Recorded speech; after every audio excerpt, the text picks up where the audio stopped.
Hello and welcome back to my channel. In today's video, I will show you how to download and install the UHC Motion app. So let's get started. So here I will just open my Google search bar. If you can do in your Google Play Store, you can do it.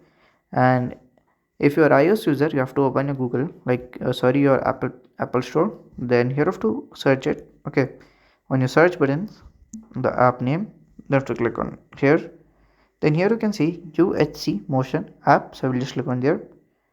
So right here you have to click on here at the install button, and it will be automatically downloading and installing the app in your phone. And if you want to read the review, you can read it from here.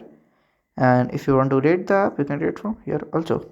So by this we can just download and install the UHC Motion app. So if you find this video helpful, make sure you like, subscribe and share the video. Thank you for watching.